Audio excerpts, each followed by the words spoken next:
할렐루야. 12월 22일 수요일 원포인트 큐티 시간에 함께 하신 성도님들을 주님의 이름으로 환영하고 축복합니다. 오늘 이 시간 하나님께서 우리에게 주신 말씀은 미가서 1장 1절에서 16절까지의 말씀입니다. 한 목소리로 합독하겠습니다. 유다의 왕들 요담과 아하스와 히스기야 시대에 모레셋 사람 미가에게만 여호와의 말씀 곧 사마리아와 예루살렘에 관한 묵시라. 백성들아 너희는 다 들을지어다. 땅과 거기에 있는 모든 것들아 자세히 들을지어다. 주 여호와께서 너에게 대하여 증언하시되 곧 주께서 성전에서 그리하실 것이니라. 여호와께서 그의 처소에서 나오시고 강림하사 땅의 높은 곳을 밟으실 것이라. 그 아래에서 산들이 높고 골짜기들이 갈라지기를 불 앞에 밀초 같고 비탈로 쏟아지는 물 같을 것이니 이는 다 야곱의 허물로 말미암음이요 이스라엘 족속의 죄로 말미암음이라. 야곱의 허물이 무엇이냐? 사마리아가 아니냐? 유다의 산당이 무엇이냐? 예루살렘이 아니냐? 이러므로 내가 사마리아를 들의 무더기 같게 하고 포도심을 동산 같게 하며 또 그 돌들을 골짜기에 쏟아내리고 그 기초를 드러내며 그 새긴 우상들은 다 부서지고 그 음행의 값은 다 불살라지며 내가 그 목상들을 다 깨뜨리리니 그가 기생의 값으로 모았은즉 그것이 기생의 값으로 돌아가리라. 이러므로 내가 애통하며 애곡하고 벌거벗은 몸으로 행하며 들깨같이 애곡하고 타조같이 애통하리니 이는 그 상처는 고칠 수 없고 그것이 유다까지도 이르고 내 백성의 성문 곧 예루살렘에도 미쳤음이니라. 가드에 알리지 말며 도무지 울지 말지어다. 내가 베들레아브라에서 티끌에 굴렀도다. 사빌 주민아 너는 벗은 몸에 수치를 무릅쓰고 나갈지어다. 사안한 주민은 나오지 못하고 베데실에 애곡하며 너에게 의지할 곳이 없게 하리라. 마룻 주민이 근심 중에 복을 바라니 이는 재앙이 여호와께로 말미암아 예루살렘 성문에 임함이니라. 라기스 주민아 너는 준마의 병거를 메울지어다. 라기스는 딸 시온의 죄의 근본이니 이는 이스라엘의 허물이 내게서 보였음이니라. 이러므로 너는 가드 모레셋에 작별하는 예물을 줄지어다. 악십의 집들이 이스라엘 왕들을 속이리라. 마레사 주민아 내가 장차 너를 소유할 자로 내게 이르게 하리니 이스라엘의 영광이 아둘람까지 이를 것이라. 너는 내 기뻐하는 자식으로 인하여 내 머리털을 깎아 대머리 같게 할지어다.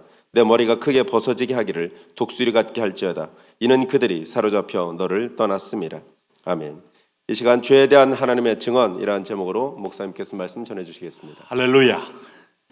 자, 오늘 우리가 주시는 말씀이 이제 미가서 소선지서의 백미와 같은 성경책이 미가서입니다. 자, 미가서 1장 1절에서 16절 말씀 속에 보면 하나님은 강렬한 죄에 대해서 증언이라고 오늘 제목을 잡았는데 죄를 고발하는 분이에요. 그러니까 하나님의 광의와 정의의 빛은 결코 어둠 가운데 이렇게 있게 놔둘 수가 없습니다. 오늘 그래서 여기 2절 말씀 보면 이렇게 이제 하나님이 우리의 죄를 증언하신다 하는 얘기를 합니다.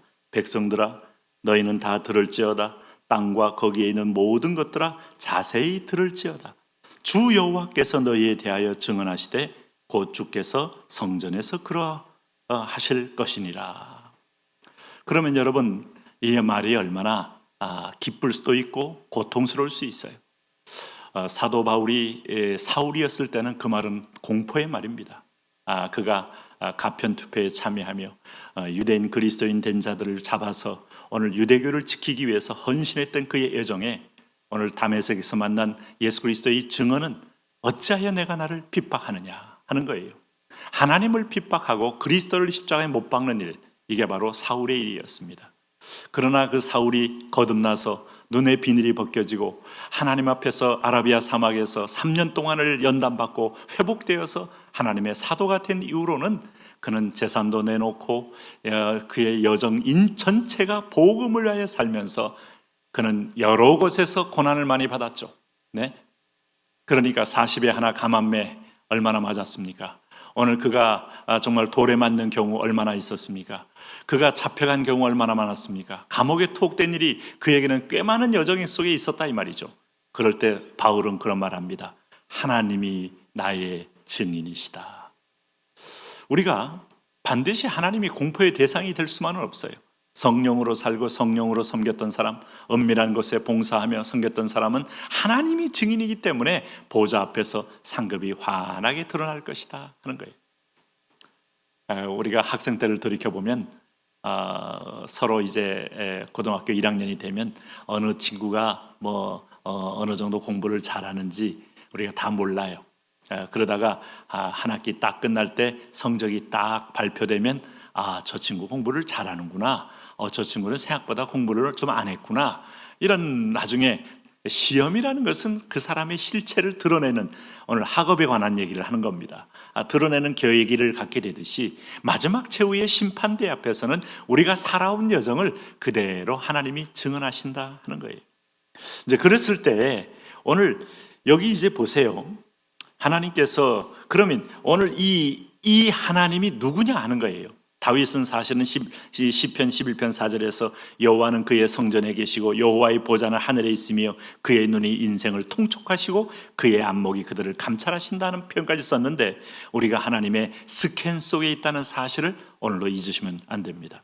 그러므로 우리가 두렵고 떨림이란 말은 나의 죄도 알고 나의 상도 알기 때문에 코람데오라는 말이 그처럼 여러분 요즘 이렇게 어디를 가도 CCTV가 전국에 쫙 깔려 있지 않습니까? 골목마다 주택가마다 정말 대로변은 물론이고 대한민국은 그래서 CCTV 공화국이다 해서 아무리 자기가 자기의 행적을 숨기려고 해도 기어코 어느 한 구석에서 딱 잡혀 있는 걸 보지 않습니까? 하나님은 CCTV 문제가 아니고 오늘 온 천지에 하나님은 24시간 주야로 불꽃 같은 눈으로 감찰하신다는 게 성경의 고백이에요. 자, 그럴 때 그분은 오늘 필요에 의해서 3절에 보니까 이런 역사를 이루십니다. 뭐라고 말합니까? 여호와께서 그의 처소에서 나오시고 강림하사 땅의 높은 곳을 밟으실 것이라. 하나님께서 왜 처소에서 나온다는 말이 뭐겠어요? 바람 세게 해서 외출하시겠어요? 아니, 이 말은 인생들이 하는 걸 보시고 하나님은 인생의 삶에 개입한다는 거예요. 그러니까 여러분 보세요.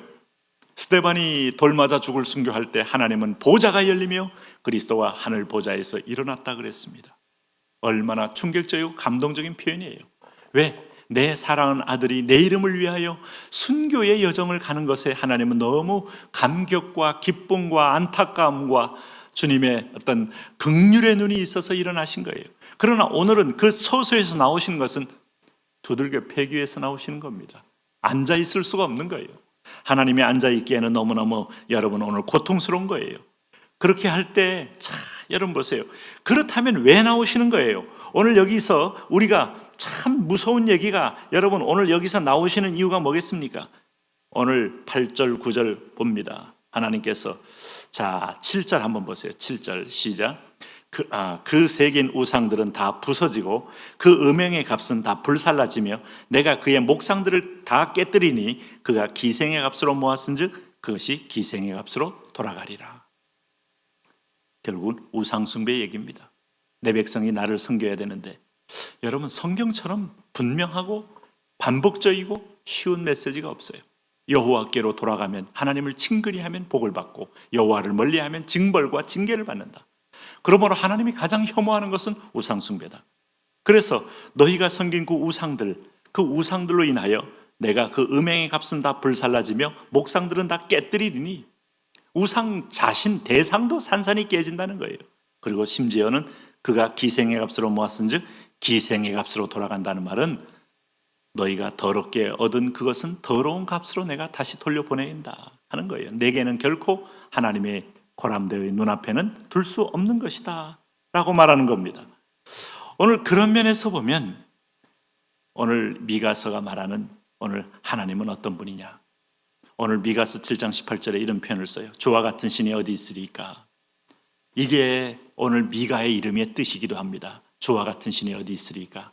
그는 우리를 선택하여 부르신 목적이 자기를 경배하기 위함이요 예배하기 위함이요 찬양하기 위함이요. 이것에 벗어났을 때 하나님의 고통이 크다. 그것을 하나님을 의뢰하고 신뢰할 때 하늘의 각양 좋은 것들이 빛들의 아버지께로 내려오니 그러므로 우리는 그분만 경배하라, 그분만 숭배하라, 그분만 섬겨라. 네? 오늘 특별히 이 상황 속에서 북이스라엘의 죄악성을 얘기하고 있어요. 북이스라엘은 정통성이 약하니까 남유다에 예루살렘 성이 있는 걸 보고 그 베델 땅을 그의 성지로 삼아서, 베델 땅은 야곱과 그 족장들이 하나님 만났던 자리이지 하나님은 성소를 거기만이 세우라고 한 적이 없어요. 베델 땅은 바로 하나님 만나는 흔적의 여정일 뿐이고 예루살렘 성소 하나, 그 성전은 곧 예수님 예배하기 때문에 거기 와서 예배하라는 거예요. 그러나 분단됐기 때문에 안 가죠? 분단 자체가 죄악인 거예요. 그런데 거기서 숭배했던 하나님은 그들을 징계합니다. 남유다는 북이스라엘의 영향을 받아서 결국은 남유다도 열왕기상 14장 22절 보면 이런 죄악을 져요. 유다가 여호와 보시기에 악을 행하되 그의 조상들이 행한 모든 일보다 뛰어나게 하여 그 범한 죄로 여호와를 노엽게 하였다 그랬어요. 그럼 여기서도 보면 미가서에서 나오는 그 많은 우상 숭배가 오늘 바로 여기 보면 3절 말씀에 여호와께서 그의 처소에서 나오시고 강림하사 땅의 높은 곳을 밟으신다는 말은 산당 위에서 하이플레이스에서 우상을 숭배하는 것을 하나님은 처소에 나오며 밟으며 내려온다 하는 거예요. 당신이 숭배하는 것이 뭡니까? 하나님은 보좌에 나오셔서 개입할 만큼 더 이상 당신의 인생이 사단의 종로로 타고 마귀의 귀신의 종이 되어서 숭배하는 걸 결코 하나님 용납하지 않아요. 왜? 우리는 예수님을 죽이고 산 자녀이기 때문에 결코 하나님은 이런 인생을 계속 살도록 허용해 두지 않습니다. 하나님이 보좌에 나와서 처소를 밟으면 산당 높은 것을 밟으며 나오신다 하는 것을 알 수 있어요. 오늘도 우리는 그 하나님 앞에 두렵고 떨림으로 여호와여 당신이 인생의 중심입니다. 인생의 퍼스트입니다. 내가 선택할 가장 유일한 첫 번째입니다 라고 고백하며 마음의 한 중심부에 두시며 복된 삶을 살기를 축복합니다. 하나님 그런 인생 되게 하시고 복된 인생으로 열매 맺게 하옵소서. 예수님 이름으로 기도합니다. 아멘.